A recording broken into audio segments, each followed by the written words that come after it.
All right, so the last topic I want to address tonight, which we've also received a lot of questions about, is the use of ACE inhibitors and angiotensin receptor blockers, or ARBs.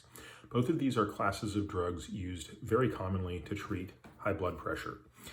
You might ask, well, why is this of interest? It comes down to something that was observed about 15 years ago, which was that coronaviruses, and this was, of course, before we were looking at the SARS-CoV-2, but this is looking at the first coronavirus that caused SARS. Part of the way that they gain access into cells is using these ACE2 receptors. And of course, a few weeks ago, as more and more attention turned over to the current virus, it also became clear that that was a potential portal of entry. It's still not entirely clear if it's necessary and sufficient, or just necessary but not sufficient, or I doubt it's sufficient but not necessary. Nevertheless, it spawned a lot of questions, which is, should patients be taking ACE inhibitors and ARBs either prophylactically, preventatively, or not at all, depending on their effect on the ACE2 receptor? Well, needless to say, the last, I would say, 8 days have been incredibly confusing, and our view on this now has sort of morphed a little bit from where we were a week ago. A week ago, maybe 2 weeks ago, our thinking was ACE inhibitors and ARBs used in the short run might downregulate ACE2 receptors. These could be either preventative drugs that you would want to have in your system, or drugs that you would take once you were infected to reduce the rate of spread. We don't think that that's the case anymore. That said, it begs a clinical dilemma, which is, what should a patient do who's taken an ACE inhibitor or an ARB? And if you're watching this, you might be one of those people taking it. And if you're not, you almost assuredly know somebody who is. That's how common these drugs are. The European consensus guideline was just released recently, and it said sternly that the best recommendation is for patients on ACE inhibitors and ARBs to stay the course. And I understand why they made that recommendation, because of course, if we just said to patients, stop taking those things, your blood pressure would go up, and that by itself poses an independent risk for COVID-19. So the consensus statement is to take an ACE inhibitor if you're taking it, meaning if you've been taking it, take an ARB if you have.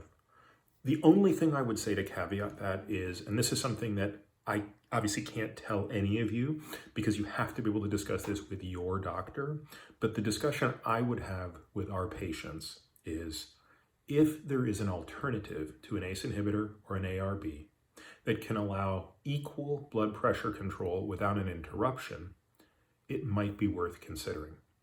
But this is a big what if, because we don't really know how long after you stop an ACE inhibitor or an ARB, your ACE2 receptors revert back to normal. We don't know if there's a transient uptick in them before a downtick. I mean, there's so much unknown. And by the way, we don't know if this matters that much. Maybe these levels of ACE2 expression don't change that much and don't matter that much.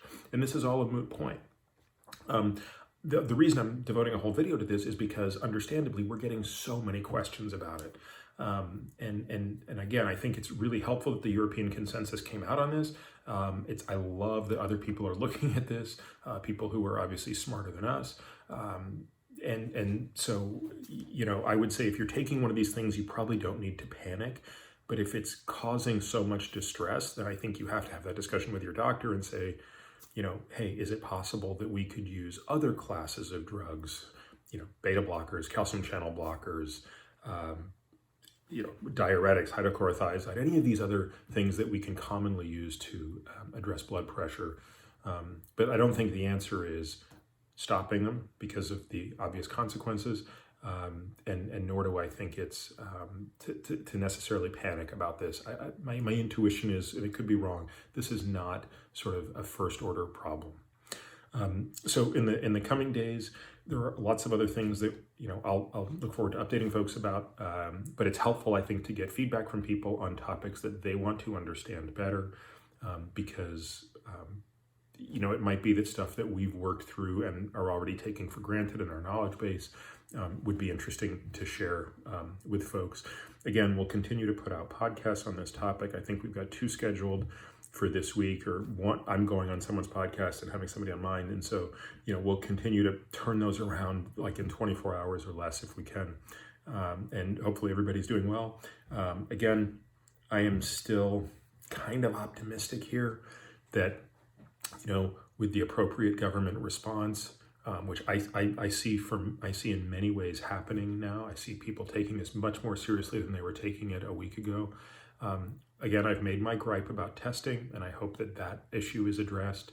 And then fortunately, there are, I don't want to say half a dozen, but maybe 4, 5 candidate drugs out there that are really interesting, that are obviously off-label and have other designations, but could be really helpful here. And perhaps in subsequent days, we'll have enough information to talk about those things.